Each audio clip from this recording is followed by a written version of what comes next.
Salam dan bahagia, saya Siti Khalifah dari SMA Negeri 2 Pati. Selama ini kita sering menemui dalam kelas-kelas kita memberikan treatment yang sama kepada anak dalam melakukan pembelajaran.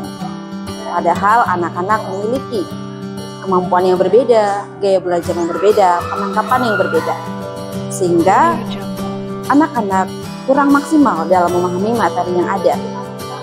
Salah satu cara untuk memaksimalkan materi yang ada adalah dengan melakukan pembelajaran diferensiasi, memberikan ruang kepada anak sesuai dengan kebutuhan mereka, sehingga materi bisa terserap secara maksimal pada anak. Saat ini saya sedang menerapkan pembelajaran berdiferensiasi sesuai dengan pemetaan gaya belajar anak.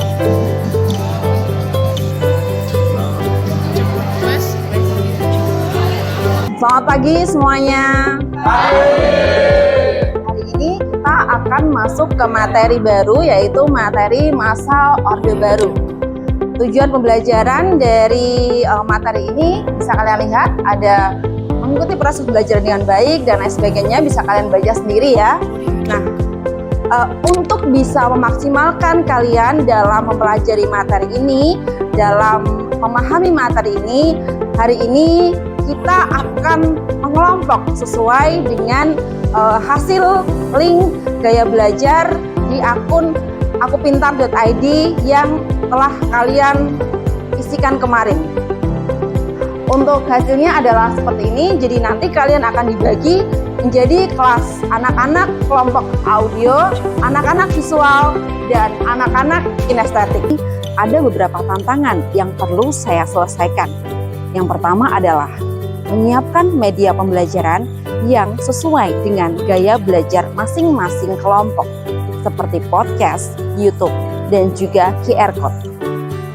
Yang kedua adalah bagaimana cara saya memanajemen kelas agar kelas bisa selalu efektif dalam setiap langkah pembelajarannya, mengingat di dalam penerapannya dilakukan di dalam kelas dan juga di luar kelas. Dan anak-anak jumlahnya juga cukup banyak. Yang ketiga adalah efisiensi waktu.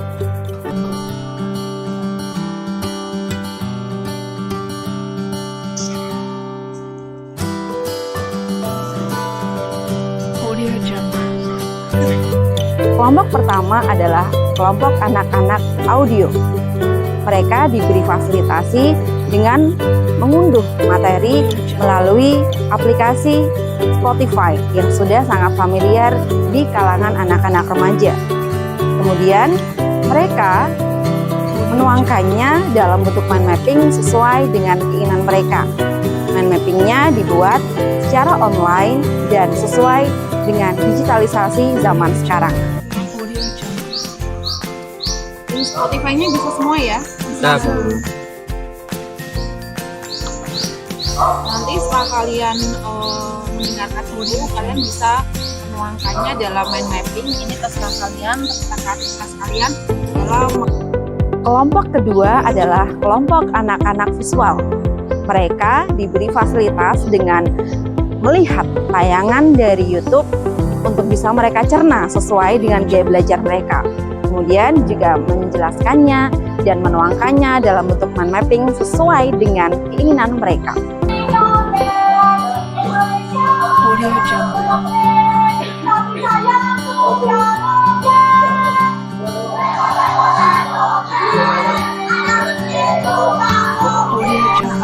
Dari yang kalian dapatkan waktu nonton sidang tadi, silakan kalian bikin peta konsep tentang masa Orde Baru di Indonesia ya, sesuai dengan pemahaman kalian. Ada pertanyaan sampai sini? Ada ya, oke, silakan kalian kerjakan semua. Kelompok terakhir adalah anak-anak kinestetik. Untuk anak-anak kinestetik disiapkan QR code yang terdiri atas 3 pos.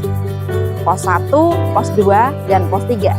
Anak-anak mencari materi melalui QR code tersebut, kemudian mereka mencatatnya sesuai dengan keinginan mereka.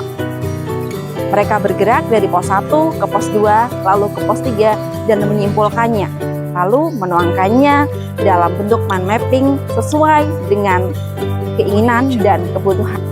Jadi kalian nanti bisa dapatkan materi dari penyeket ini ya, berkat ini. Nanti dari kelas 1 ke kelas 2 ke kelas 3.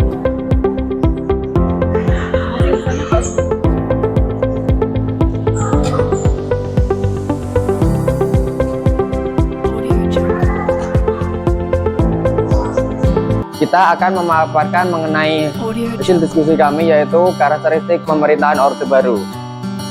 Yang pertama yaitu kita akan menjelaskan mengenai militer yang ada di dalam pemerintahan. Nah, dari data yang telah kita temukan, kita mengetahui bahwa hampir 20% militer di Indonesia pada saat itu ditempatkan di kursi DPR. Nah, kalian sudah belajar tentang materi Orde Baru, dan Bu Liva ingin mengetahui bagaimana perasaan kalian ketika kalian melakukan pelajaran ini, dan ingin mengetahui sejauh mana persentase kalian terhadap pemahaman materi. Nah, ini ada link Mentimeter yang nanti kalian silakan akses untuk melakukan refleksi terhadap pembelajaran hari ini. Sudah Bu Liva kirim ke WA Group ya.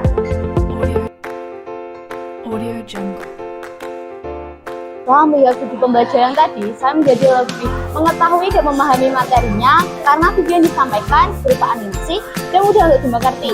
Dan juga metode pembelajarannya yang dilakukan di luar kelas membuat saya menjadi lebih semangat dan tidak merasa bosan selama di sekolah.